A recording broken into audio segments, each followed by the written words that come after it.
Kardec Radio presents its first Spiritist novel.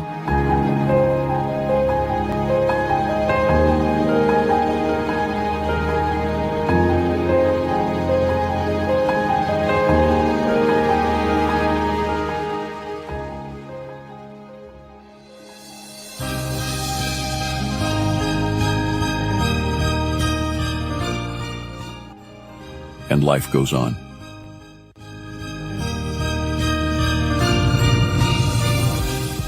By the Spirit, Andre Luiz. Psychographed by Francisco Candido Xavier. Adapted by Sonia Sorvillo. English version by Vanessa Anceloni.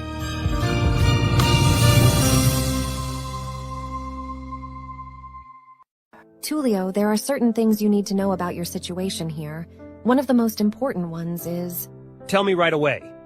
We're not in Sao Paulo anymore. We're not even on Earth.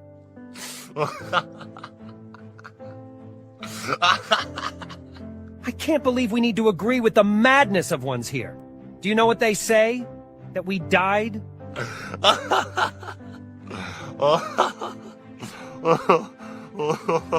You're too smart to believe in this lie. It's an invention. No, my friend, it's real. But we are the same, you and I. We're imperfect spirits in search of perfection.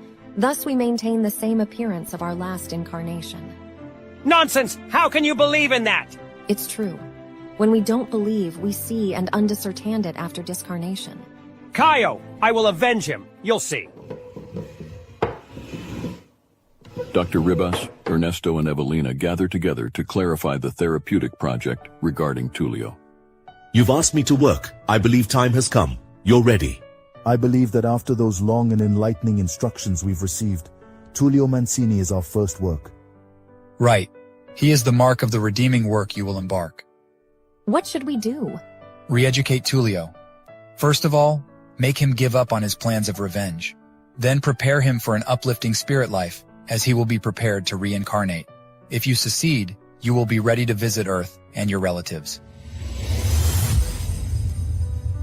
After 6 months, Evelina and Ernesto talk about the work on Tulio with instructor Ribas. Here, time is counted differently, but still I felt as if it were eternity. And the worst is that Tullio has not progressed throughout the last 6 months. He still cultivates revenge. And he always tries to be alone with me. He has an agenda, and of course... He does not accept advice. He does not accept to work his self-control. He doesn't accept spirit life. So he doesn't evolve. A difficult case. My greatest sadness is the feeling of failure. It seems that I'm incompetent. So I believe that it's going to take a while for me to visit my relatives on Earth. No, that's not it. What matters is your effort. You've been doing your best. I believe we need to begin the process of miniaturization as soon as possible. What? The process of miniaturization is what we call the period in which the spirit is prepared for a reincarnation. If he doesn't want to learn here, he will reincarnate for new experiences. Got it. Well, cheer up. Why? We failed. You didn't fail. You fulfilled your task so well that you were granted the opportunity to visit Earth. Great! When? Tomorrow an Airbus is scheduled to go there. Would you like a ride? I'm sorry it's not today. On the next morning, Evelina and Ernesto are given the opportunity to visit Sao Paulo and see their relatives for the first time since their discarnation.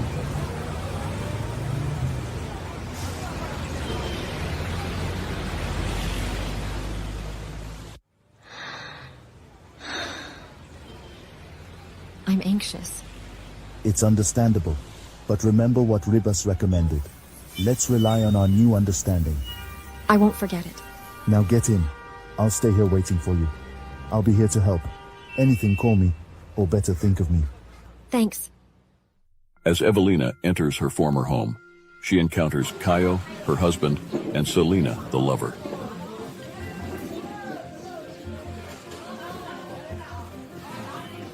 Caio, Yes, my darling. I'm sorry to touch the subject again, but don't you think it's time for us to get married? Not yet. I have long waited for this. What about me? How long have I been waiting for a solution to your mother's problem? You don't want me to carry the heavy load of mad mother-in-law? But she is my mother. We can't abandon her. I've already told you. Let's admit her into a psych unit. She's already enjoyed life. Now it's our turn. Let's go to Guaruja, see how she's doing. You know, Kaio, sometimes I think you're still in love with the memory of your wife. Me? Don't be silly. I often hear good remakers about her. She wasn't a bad person. But don't you miss her a little bit? I have no vocation to live with the dead. And talking about the dead, you know that Evelina was dead for me way before the doctors told me she was dead. But you married her for love. Sure. But later I became disappointed and disinterested. Her disease, no children. The only relief was to tell stories about trips I had to do. So I could stay with you. Evelina is listening to the conversation and is deeply saddened. She cries,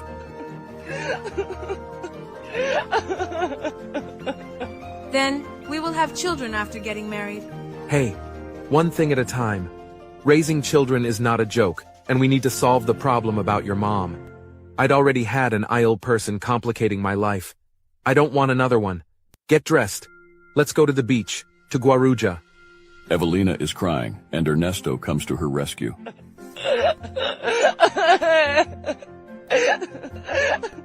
What is it? What happened? He is horrible, Ernesto. I don't know how I got married with someone like him. Sometimes it takes time for us to see something. In spite of it all, I want to do it. Would you please accompany me to her mother's house in Guaruja? I need your support. Sure. I promise to be with you at your family's house. All right. Let's go in the car with them. It's easier. Okay, but what do you think of Kaio's new partner? She seems to be a good person, but I was unable to avoid feeling jealous. It's normal. They are leaving. Evelina sees that Kaio and Selena enter the car. She follows them into the car. What happened? But Vera Selena is my daughter. Let's go. We shall not miss our ride. What a coincidence. Now I begin to understand why we have to do this work together. It seems ironic. You asked me to accompany you to Kaio's future mother-in-law's house to help you solve your problems. And here we are in front of my own house. Right. Now, I ask you to leave me alone with my family, for this situation means a lot to me. Sure. I'll be here if you need me. Just call me. Thanks. In a bedroom, we find Elisa Fantini sleeping. Her condition is deplorable. Next to her, we find Desiderio dos Santos, Dede, who knees down with his eyes closed as if he were in symbiosis with Elisa. Kaio and Selena are visiting her mother, Elisa. As they see her, they whisper to one another. How was my father? He was a very intelligent man who took life very seriously, but never had time for his family. Well, as the only child, I believe he had given you special attention. The opposite. Financially, he gave us everything. We lacked nothing. But as a father, I cannot recollect a day in which he talked to me about anything affectionate. And Mom... Maybe this is why she is like this. No, I think she already had a predisposition. She's always been weird, always irritable and willing to be alone. So you were almost abandoned by life. Yes, I've always had to do things by myself. Did your parents live well? Not at all. My mother always seemed to tolerate my father. She made efforts to like him. Has he realized that? I don't believe so. Could be the pain of losing him what torments the old woman now? I doubt it. As soon as my father died, she transformed herself completely, as if she hated him all her life. She burned all of his things, his watch, she ripped apart his pictures, and began deteriorating to such an extent that she believed to see and talk with the dead. She refuses to receive treatments. She laughs, she cries. Suddenly, Elisa seats on the bed and crazily screams, pointing to Ernesto. Dede also stands up. Damn you, get out of here, murderer, out, help, Dede, help! Get rid of this miserable one. Out, Ernesto. Murderer. My God, it's Dede. Kaio and Selena cannot see the discarnate Dede. They simply believe that it's just one of Elisa's hallucinations. Oh, my daughter, it's your miserable father. Take it easy, Mom. Dad has already died and is not among us any longer. There he is. Oh, my daughter, let's leave this place. Bring me back to Sao Paulo. Elisa, my dear, I have always loved you. Shut up, you miserable man. Mom, easy, please. Don't be upset, please. Today I am free to say what I want. I know, Mom, I know. But when we were together, I was the slave tied up to the slave master. I have always hated you. Slave of whom, Mom? What are you talking about? oh my God, Look who is talking about God, a murderer. why are you being so harsh? Dee told me that you are a murderer. Isn't it true, Dee? In the meantime, Kaio, uncomfortable with the conversation, searches for Elisa's medication.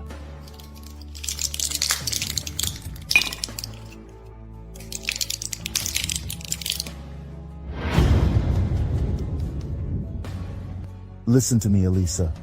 I don't deny that I made big mistakes, but I did it because of you. Because I loved you a lot. What a lie. Would you like to know something else? Since you killed Dee, I started to like him. We used to live here together way before you died. This room hasn't been yours for a long time. Dee is its owner.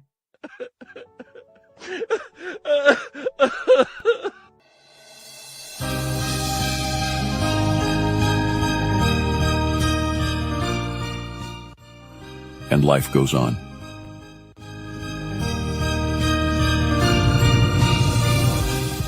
By the Spirit, Andre Luiz.